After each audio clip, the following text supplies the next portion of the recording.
Ready start. Sharad Pawar को दाद देनी चाहिए।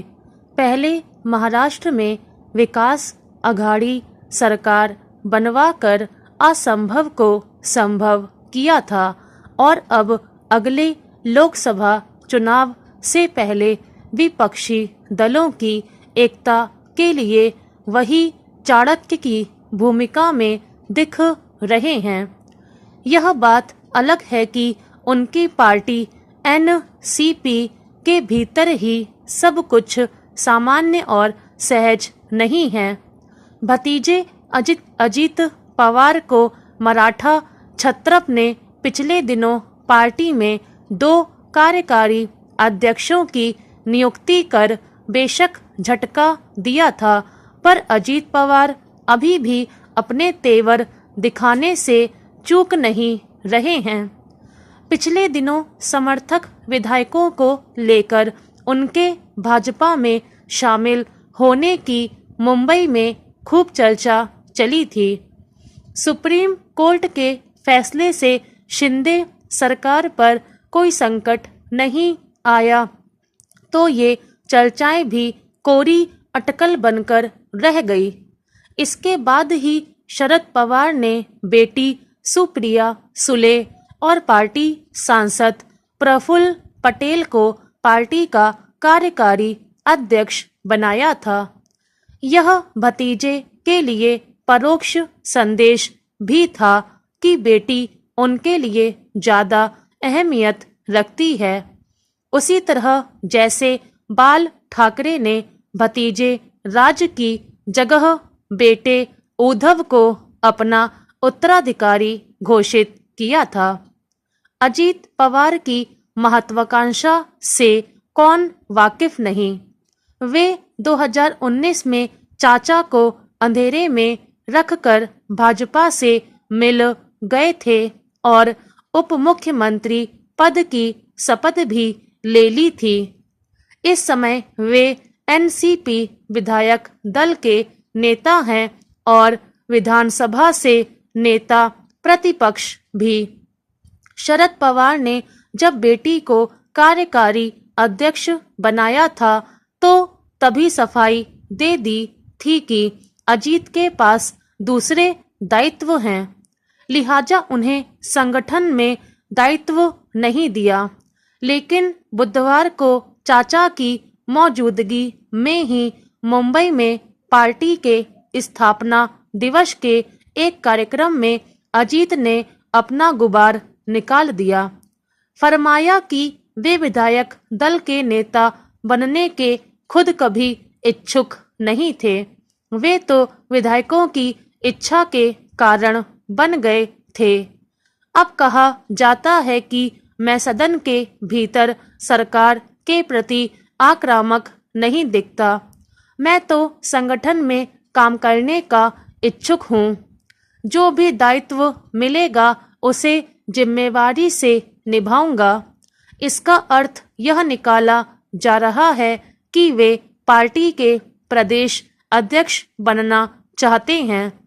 जिस कुर्सी पर अभी जयंत पाटिल काबिज हैं, फिर तो पाटिल हटेंगे।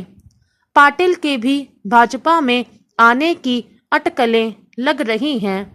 इस विवाद में छगन भुजबल भी कूद पड़े हैं। उनकी मांग है कि प्रदेश अध्यक्ष की कुर्सी पर किसी ओबीसी नेता को बैठाना चाहिए। वे खुद ओबीसी ठहरे, जबकि पाटिल और अजीत पवार दोनों मराठा हैं। अजीत पवार की इच्छा पूरी हो, सुप्रिया सुले ने भी यह प्रतिक्रिया देने में देर नहीं लगाई। वसुंधरा राजे के लिए हिमाचल प्रदेश और कर्नाटक के चुनावी नतीजे शुभ संकेत देने वाले साबित होते दिख रहे हैं। इन दोनों सूबों में भाजपा की हार के बाद ही वसुंधरा की पार्टी में अहमियत बढ़ी है। हालांकि अभी तक आला कमान ने ऐसी कोई घोषणा तो नहीं की है कि नवंबर में होने वाले विधानसभा चुनाव में पार्टी का मुख्यमंत्री पद का चेहरा वे होंगी। हिंसा को ना कहें, हमारी शांति बहाल करें। शांत मणिपुर, विकसित मणिपुर। मुंबई के आज़ाद मैदान में वे लोग जुटे थे जिनका अस्तित्व मणिपुर में हिंसा की आग से झुलस रहा था। उनके हाथों में इसी तरह के पोस्टर थे। मणिपुर की सिनेमा कलाकार लिन लेश्राम भी मणिपुर में शांति बहाली की अपील करने वाले पोस्टर लेकर खड़ी थीं। एक अंग्रेजी अखबार के पेज 3 पर वैसी खबर थी जो आमतौर पर अखबारों के पहले पन्ने पर थी या होती है, लेकिन जब पहले पन्ने की खबरों पर भी सत्ता के जिम्मेदार आंखें मूंद लें तो फिर उसका असर पेज 3 तक आता है। मनोरंजन और संपन्नता के पन्नों पर भी मणिपुर में फैला स्याह अपना अंधेरा दिखा रहा है। मैरी कॉम और रंगून जैसी फिल्मों से जुड़ी अदाकार लिन लेश्राम का कहना था कि मणिपुर में जातीय संघर्ष के साथ बहुत सारी गलतफहमियां भी फैली हुई हैं। लिन के अनुसार यह कोई मजहबी नहीं बल्कि सामुदायिक लड़ाई है। लिन और वहां मौजूद लोगों की चाहत थी कि सरकार इस पर कुछ बोले। जब हम चारों तरफ से बर्बाद हो रहे हैं तो हमारी थोड़ी फिक्र कीजिए, हमें थोड़ी मोहब्बत दीजिए। आज़ाद मैदान में खड़े लोगों का संदेश था कि हम बड़ी विविधताओं से भरे विविध संस्कृति वाले देश हैं। इस विविधता को हम अपनी कमजोरी नहीं बनने दें, यह हमारी सबसे बड़ी मजबूती है। आज़ाद मैदान से जिस विविधता को मजबूत करने की बात कही जा रही है, क्या वह मणिपुर के मसले पर कहीं दिख रही है? लिन का आरोप है कि ऋचा चड्ढा जैसे 1-2 कलाकारों को छोड़कर पूरे बॉलीवुड ने भी इस पर खामोशी ओढ़ ली है। मणिपुर से जुड़े कई कलाकारों व उद्यमियों ने भी 2 महीने से जल रहे मणिपुर पर राजनीतिक और सामाजिक चुप्पी पर सवाल उठाए हैं। भारत अगर विविधताओं से भरा देश कहा जाता है तो उसमें बड़ी भूमिका पूर्वोत्तर के राज्यों की है।